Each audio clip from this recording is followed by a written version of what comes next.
Hi ಎಲ್ಲ ನಮಸ್ಕಾರ ಎಲ್ರಿಗೂ. ನಾನು ನಿಮ್ಮ ಪ್ರೀತಿಯ ಸುನೀತಾ ಪವನ್. ಎಲ್ಲರೂ ಹೇಗಿದ್ದೀರಾ? ಐ ಹೋಪ್ ಎಲ್ಲರೂ ಚೆನ್ನಾಗಿದ್ದೀರಾ ಅಂತ ಅಂದ್ಕೊಂಡು ಇವತ್ತಿನ ನಿನ್ನ ಜೊತೆ ನನ್ನ ಕತೆ ಸೀರಿಯಲ್ ಸಂಚಿಕೆನ ಶುರು ಮಾಡ್ತಾ ಇದ್ದೀನಿ.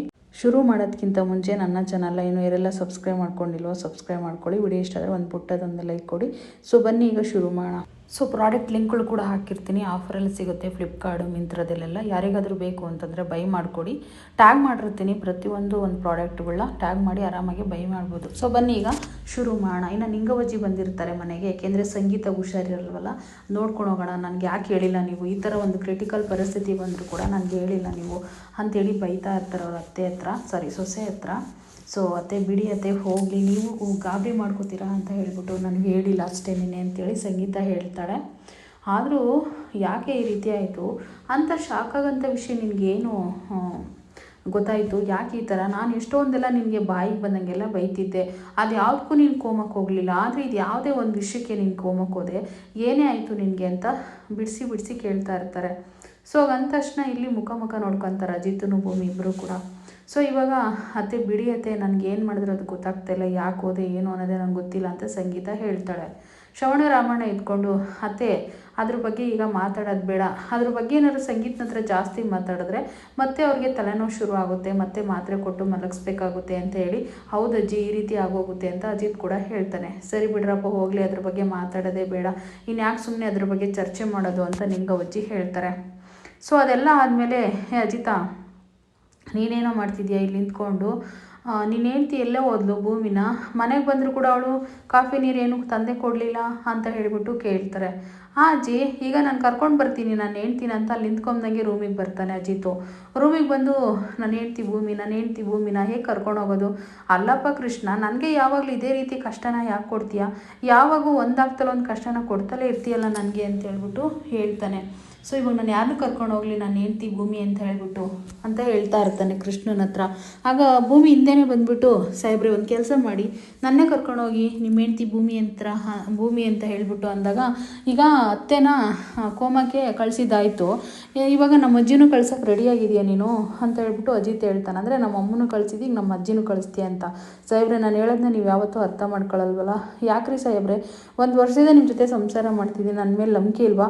ಆ ಫ್ರಾಡ್ ಅಶ್ವಿನಿ ಇದ್ದಾಳಲ್ವಾ, ಅವಳು ಹೇಳಿರೋ ಮಾತನ್ನ ನೀವು ಹೇಗೆ ನಂಬಿದ್ರಿ?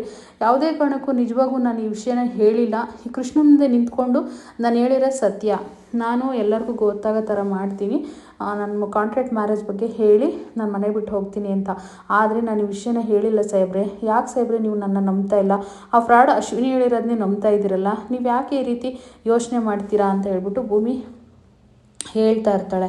ಹಾಗೆ ಹೇಳಿದ ತಕ್ಷಣ ಅಜಿತ್ ಇದ್ಕೊಂಡು, ಆದರೂ ಕೂಡ ನೀನೇ ಅಲ್ವಾ ಈ ರೀತಿ ಮಾಡಿರೋದು ಅಂತ ಮತ್ತೆ ಹೇಳ್ತಾ ಇರ್ತಾನೆ. ಇಲ್ಲ ಸಾಹೇಬ್ರೆ, ನಿಜವಾಗೂ ನಾನು ತೋರಿಸಿಲ್ಲ ಸಾಹೇಬ್ರೆ, ನನ್ನ ನಂಬಿ ಅಂತ ಹೇಳ್ಬಿಟ್ಟು ವಾದಿ ಮಾಡ್ತಾ ಇರ್ತಾಳೆ. ಸೊ ಈಗ ನೀವು ಯೋಚನೆ ಮಾಡೋದು ಬಿಟ್ಬಿಟ್ಟು ನನ್ನೇ ಕರ್ಕೊಂಡೋಗಿ ಅಜ್ಜಿ ಹತ್ರ ಭೂಮಿ ಅಂತಲೇ ನಿಲ್ಲಿಸಿ. ಯಾಕೆ ಅಂತಂದರೆ ಮತ್ತೆ ಈಗ ಸುಳ್ಳು ಮೇಲೆ ಸುಳ್ಳು ಹೇಳ್ಕೊಂಡು ಪ್ರಾಬ್ಲಮ್ನ ಕ್ರಿಯೇಟ್ ಮಾಡ್ಕೊಳ್ಳೋದು ಬೇಡ ಅಂತ ಹೇಳ್ಬಿಟ್ಟು ಅಜಿತ್ನಿಗೆ ಹೇಳ್ತಾಳೆ.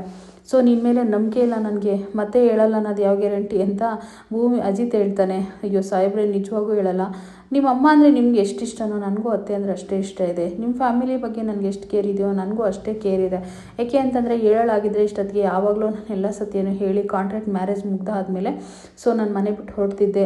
ಆದರೆ ನಾನು ಯಾವ ಸತ್ಯನೂ ಹೇಳಿಲ್ಲ, ಹಾಗಾಗಿ ಈ ಫ್ಯಾಮಿಲಿ ಮೇಲೆ ತುಂಬ ಗೌರವ ಇರೋದ್ರಿಂದನೇ, ಪ್ರೀತಿ ಇರೋದ್ರಿಂದನೇ ನಾನು ಯಾವ ವಿಷಯನೂ ಹೇಳಿಲ್ಲ ಅಂತ ಹೇಳ್ಬಿಟ್ಟು ಹೇಳ್ತಾ ಇರ್ತಾಳೆ ಭೂಮಿ. ನನ್ನ ಅದು ಯಾವತ್ತು ಅರ್ಥ ಮಾಡ್ಕೋತಿರೋ ನೀವು ಗೊತ್ತಿಲ್ಲ ಅಂತೇಳಿ ಬೇಜಾರು ಮಾಡಿಕೊಂಡು ಆ ಕಡೆ ಈ ಕಡೆ ಕೂತಿದ್ದಾಗ ಅವಾಗ ನಚ್ಚಿನೂ ಶ್ರವಣ್ ಇಬ್ಬರು ಬರ್ತಾರೆ. ಈಗ ಬಂದ ತಕ್ಷಣ ಏನರಪ್ಪ ಕೂತ್ಕೊಂಡು ಯೋಚನೆ ಮಾಡ್ತಿದ್ರು ಅಂತ ಶ್ರವಣ್ ಕೇಳಿದಾಗ, ನೋಡಿದೆ ಭೂಮಿ ನಾನು ಹೇಳ್ದೆ ತಾನೇ ಆವಾಗಲೇ ನಿಂಗೆ ಗೊತ್ತಾಗುತ್ತೆ ಅಂತ ಹೇಳ್ತಾರೆ. ಅಂದರೆ ಬಾಗ್ಲಾಗ್ತಂಗೆ ಇಷ್ಟೊಂದೆಲ್ಲ ಮಾತಾಡ್ತಿದ್ವಲ್ಲ, ಯಾರಂಗೆ ಕೇಳಿಸ್ಕೊಂಡ್ರೆ ಹೇಗೆ ಅಂತ ಯೋಚನೆ ಮಾಡ್ತಾ ಇರ್ತಾರೆ. ಅಲ್ಲ ಕಣೋ ಶ್ರವಣ, ಅಲ್ಲ ಕಣೋ ಅಜಿತ, ಈಗ ಏನೋ ಮಾಡ್ತೀಯ ಮತ್ತು ಈಗ ಭೂಮಿನ ಇಲ್ಲಿಂದ ಕರ್ಕೊಂಡು ಬರ್ತೀವಿ ಅಂತೇಳಿ ಹೇಳಿದಾಗ, ನಾನು ಕರ್ಕೊಂಡೋಗಿ ನಿಲ್ಲಿಸ್ತೀನಿ ಭೂಮಿ ಅಂತ ಅಜಿತ್ ಹೇಳ್ತಾನೆ. ಸೊ ಇಲ್ಲಿ ಒಂದು ಕಡೆ ಅಜ್ಜಿ ಎಲ್ಲೇ ನಿನ್ನ ಸೊಸೆ ಬರಲಿಲ್ಲ ಅಂತ ಹೇಳಿದಾಗ, ಇನ್ನು ಶ್ರವಣ ರಾಮಣ್ಣ ಸತ್ಯನೆಲ್ಲ ಬಂದುಬಿಟ್ಟು ಈಗ ಬರ್ತಾಳೆ ಅಂಥೇಳಿ ಅಲ್ಲಿ ಅಜಿತ್ ಬಂದು ನಿಂತ್ಕೊಂಡು, ಭೂಮಿ ಬಾ ಈಚೆ ಕಡೆ ಅಂತೇಳಿ ಕರೀತಾರೆ. ಭೂಮಿ ಡ್ರೆಸ್ ಚೇಂಜ್ ಮಾಡಿಕೊಂಡು ಸೆರಗನ್ನ ಮುಚ್ಕೊಂಡು ಬರ್ತಾಳೆ. ಸೆರಗನ್ನ ಮುಚ್ಕೊಂಡು ಬಂದ ತಕ್ಷಣ ಇಲ್ಲಿ ಅಂಜು ಹಿಂಗೆ ನೋಡ್ತಾಳೆ. ದೇವಿಯನ್ನು ಕೂಡ ಇದೇ ರೀತಿ ನೋಡ್ತಾಳೆ ಶಾಕಲ್ಲಿ. ಫ್ಯಾಮಿಲಿ ಕೂಡ ಎಲ್ಲರೂ ಕೂಡ ಶಾಕಲ್ಲಿ ನೋಡ್ತಾರೆ. ಅಜ್ಜಿನೂ ಅಷ್ಟೇ, ಅಯ್ಯೋ ಇವಳಿಗೇನಾಯ್ತು, ಇವಳಿಗೆ ಮುಸ್ಕಾಕೊಂಡಿದ್ದಾಳಂತ ಅವ್ರಿಗೂ ಕೂಡ ತುಂಬಾ ಶಾಕ್ ಆಗುತ್ತೆ. ಭೂಮಿ ಮಾತ್ರ ಸುಮ್ಮನೆ ಮುಸ್ಕೊಳಗಡೆ ಹಿಂಗೆ ಕಣ್ಬಿಟ್ಕೊಂಡು ಕೂತ್ಕೋತಾಳೆ. ಇನ್ನು ಒಂದು ಕಡೆ ಇಲ್ಲಿ ಅಂದರೆ ಅಜಿತ್ ಅವ್ರ ಚಿಕ್ಕಪ್ಪ ಇದ್ಕೊಂಡು ಕೇಶವ ಅವರು ಕೂಡ ಕೇಳ್ತಾರೆ, ಏನಾಯಿತು ಈ ರೀತಿ ಮುಸ್ಕಾಕೊಂಡಿದ್ದಾರೆ ಅಂತ ಹೇಳ್ಬಿಟ್ಟು. ಆಗ ಏನು ಹೇಳ್ಬೇಕನ್ನೋದು ಯೋಚನೆ ಮಾಡ್ಕೊಂಡೆ ರೆಡಿಯಾಗಿ ಇಟ್ಕೊಬಂದಿರ್ತಾನೆ ಪ್ಲಾನ್ ಅಜಿತ್ತು. ಅದೇನಿಲ್ಲ, ನಮ್ಮಮ್ಮನಿಗೆ ಈ ರೀತಿ ಕೋಮಕ್ಕೆ ಹೋಗಿದ್ರಲ್ವಾ, ಸೊ ಈ ರೀತಿ ಒಂದು ವ್ರತ ಮಾಡಬೇಕು ಮುಸ್ಕಾಕೊಂಡು ಅಂತ ಹೇಳ್ಬಿಟ್ಟು ಹೇಳಿದರು ಅಂದಾಗ ಈ ಅಜ್ಜಿ ಇದ್ಕೊಂಡು, ನಿಂಗವಜ್ಜಿ ಈ ಥರನೂ ಒಂದು ವ್ರತ ಇದೆಯಾ, ಮುಸ್ಕಾಕೊಂಡು ಮಾಡೋಂಥದ್ದು ಅದು ಎಂಥದ್ದು ವ್ರತೋ ಅಂತ ಹೇಳ್ಬಿಟ್ಟು ಹೇಳ್ತಾರೆ. ಹಾಗಂದ ತಕ್ಷಣ ನನಗೂ ಎಂದೂ ಕೇಳಿಲ್ಲಪ್ಪ ಈ ವ್ರತದ ಬಗ್ಗೆ, ಈ ಥರ ಒಂದು ಮುಸ್ಕಾಕೊಂಡು ಮಾಡೋ ವ್ರತ ನನಗೂ ಗೊತ್ತಿಲ್ಲ ಅಂತ ಕೇಶವ್ ಅವರು ಕೂಡ ಹಂಗೆ ಹೇಳ್ತಾರೆ. ಇಲ್ಲ ಚಿಕ್ಕಪ್ಪ ಅದೇ ರೀತಿ ಇತ್ತು ಅಂತ ಹೇಳ್ಬಿಟ್ಟು ಅಜಿತು ಹೇಳ್ತಾನೆ. ಆಗ ನಿಂಗವಜ್ಜಿ ಇದ್ಕೊಂಡು ಅಜ್ಜಿನ ಕೇಳ್ತಾರೆ, ಅಂದರೆ ಇನ್ನೊಬ್ಬ ಅಜ್ಜಿ ಇರ್ತಾರಲ್ಲ ಅವ್ರನ್ನ, ಏನಿರತ್ತಾ ಈ ಮಾಡಿರೋದು ಈ ರೀತಿ ಎಲ್ಲ ಇರೋದು ಇದೆಯಾ ಅಂತ ಹೇಳ್ಬಿಟ್ಟು. ಆವಾಗ ಅಜ್ಜಿ ಏನು ಹೇಳ್ತಾರೆ ಗೊತ್ತಾ, ಸೊ ಇಲ್ಲ ಈ ಅಜಿತ್ ಬಂದುಬಿಟ್ಟು ಭಿಕ್ಷೆ ಬೇಡ್ಬಿಟ್ಟು ದಾನ ಮಾಡಬೇಕು ಅಂತ ವ್ರತ ಮಾಡೋದು, ಹಾಗೆಯೇ ಭೂಮಿ ಈ ರೀತಿ ಮುಸ್ಕಾಕೊಂಡು 2 ದಿನ ಮಾತಿಲ್ದಲೆ ಇರೋವಂಥ ವ್ರತ ಕೂಡ ಹೇಳಿದರು ಅಂತ ಹೇಳಿದಾಗ ಆವಾಗ ತುಂಬಾ ಶಾಕ್ ಆಗುತ್ತೆ ನಿಂಗವಜ್ಜಿಗೆ. ಅಮ್ಮನಿಗೋಸ್ಕರ ಇಷ್ಟೆಲ್ಲ ಮಾಡಿದೆಯಾ ಮೊಮ್ಮಗನೇ ನೀನು ಅಂತ ಕೇಳ್ತಾರೆ. ಹೌದು ಮಾಡಿದೆ ಅಂತೇಳಿ ಅಜಿತ್ ಹೇಳ್ತಾನೆ. ಏನಮ್ಮ ಹೇಗಿದೆಯಾ ನೀನು ಅಂತ ಹೇಳ್ಬಿಟ್ಟು ಅಜ್ಜಿ ಕೇಳಿದಾಗ, ಇಲ್ಲ ಮಾತಾಡ್ತಾ ಇರಲ್ಲ ಅವಳು ಹಿಂಗೆ ಹಿಂಗೆ ಅಂತಾಳೆ ಸುಮ್ಮನೆ. ಕೇಶವ್ರು ಇದ್ಕೊಂಡು ಯಾಕೆ ಮಾತಾಡ್ತಾ ಇಲ್ಲ ಅಂತೇಳಿ ಕೇಳಿದಾಗ ಅದು ಕೂಡ ಏನೋ ಒಂದು ಪ್ಲಾನ್ ಮಾಡಿಕೊಂಡು ಅಂದರೆ ಮೌನವ್ರತ ಮಾಡ್ತಿದ್ದಾಳೆ ಅಂತೇಳಿ ಅದನ್ನು ಕೂಡ ಮನೆಯವರೆಲ್ಲ ಎಕ್ಸ್ಪ್ಲೇನ್ ಮಾಡ್ತಾರೆ ನಿಂಗವಜ್ಜಿಗೆ. ಆಗ ತುಂಬಾ ಶಾಕ್ ಆಗಿಬಿಟ್ಟು ಅದೆಲ್ಲ ಅಲ್ಲಿಗೆ ನಿಂತೋಯ್ತು.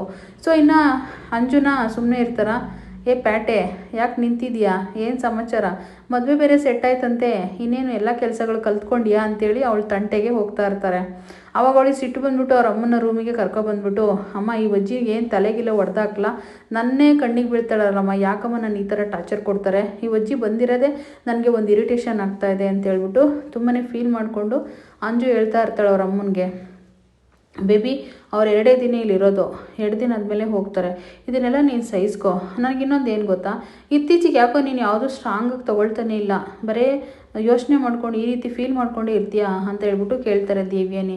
ಮಾಮ್ ನೀವು ಇದನ್ನೆಲ್ಲ ಮರ್ತ್ರ, ಅಲ್ಲಿ ಒಲೆಲೆಲ್ಲ ಅಡುಗೆ ಮಾಡಿಸಿದ್ದು ಮತ್ತು ಸಗಣಿಲೆಲ್ಲ ತಡಿಸಿದ್ದು ಗೋಡೆಗೆ, ಅದನ್ನೆಲ್ಲ ಮರ್ತೋಗ್ಬಿಟ್ರೆ ಆ ಅಜ್ಜಿ ಎಷ್ಟೆಲ್ಲ ಮಾಡಿಸ್ಕೊಂಡಿದ್ದಾಳೆ ನಮ್ಮ ಹತ್ರ ಕೆಲಸ ಅಂತ ಹೇಳಿದಾಗ, ಹೌದು ಬೇಬಿ ಅದೆಲ್ಲ ನೆನಪಿದೆ ನನಗೆ, ಆದರೂ ನೀನು ಸ್ಟ್ರಾಂಗ್ ಆಗಬೇಕು, ಈ ಥರ ಸಣ್ಣ ಪುಟ್ಟದಕ್ಕೆಲ್ಲ ಫೀಲ್ ಮಾಡ್ಕೊಂಡು ಇರಬಾರ್ದು, ಅವ್ರು 2 ದಿನ ಇಲ್ಲಿರೋದು ಅಂತ ಆವಾಗ ಧೈರ್ಯ ಕೊಡ್ತಾಳೆ ದೇವಿಯನಿ.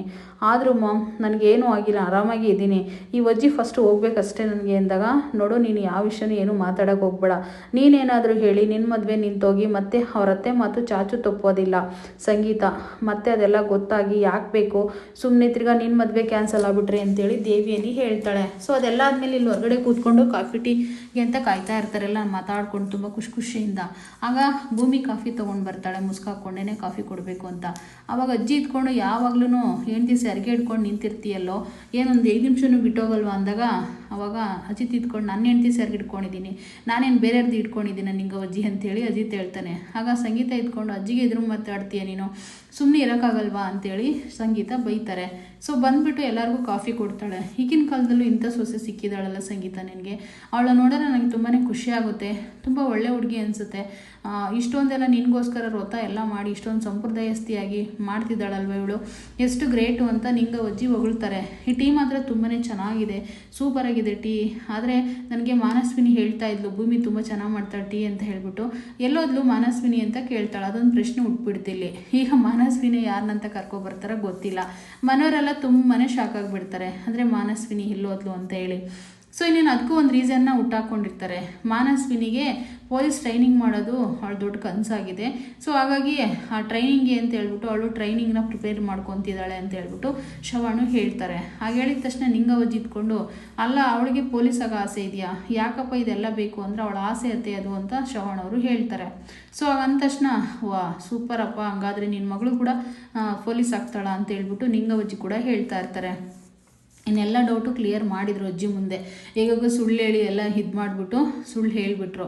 ಸೊ ಅದೆಲ್ಲ ಮುಗ್ದಾದ್ಮೇಲೆ ಇನ್ನು ಫೈನಲಿ ಇವತ್ತಿನ ಸಂಚಿಕೆ ಇಲ್ಲಿಗೆ ಮುಗೀತಾ ಇದೆ. ಸೊ ನಾಳೆ ಮತ್ತೆ ಏನಾಗುತ್ತೆ ಏನಿಲ್ಲ ಗೊತ್ತಿಲ್ಲ. ಸೊ ನಾಳೆ ಒಂದು ಡೌಟ್ ಶುರುವಾಗಿರುತ್ತೆ ನಚ್ಚಿಗೆ. ಆ ನಚ್ಚಿಗೆ ಡೌಟ್ ಶುರುವಾಗಿ ಹೋಗ್ಬಿಟ್ಟು ಭೂಮಿ ಹತ್ರ, ಅದಕ್ಕೆ ಯಾಕೋ ಇತ್ತೀಚೆಗೆ ನೀವು ತುಂಬ ಇದರಲ್ಲಿರ್ತೀರ, ಅಂದರೆ ಸಪ್ಪಗಿರ್ತೀರ, ಯಾಕೆ ಅಂತ ಗೊತ್ತಾಗ್ತಿಲ್ಲ ಅಂತೇಳಿ ಪ್ರಶ್ನೆನ ಕೇಳ್ತಾನೆ. ಆಗ ಭೂಮಿ ಒಂದೇ ಮಾತು ಹೇಳ್ತಾಳೆ, ಈ ಮನೇಲಿ ಯಾರೋ ನನ್ನ ಮತ್ತು ನಮ್ಮ ಸಾಹೇಬ್ರನ್ನ ದೂರ ಮಾಡಬೇಕಂತ ಸ್ಕೆಚ್ ಆಗ್ತಿದ್ದಾರೆ. ಇದು ಯಾರಂತ ನಂಗೆ ಗೊತ್ತಾಗ್ತಿಲ್ಲ ಅಂತ ನಿಜ ಹೇಳ್ತಾಳೆ. ಸೊ ನೋಡೋಣ ಏನಾಗುತ್ತೆ ಅಂತ, ನಾಳೆ ನೋಡ್ತಾ ಇರಿ ಅಂತ ಹೇಳ್ತಾ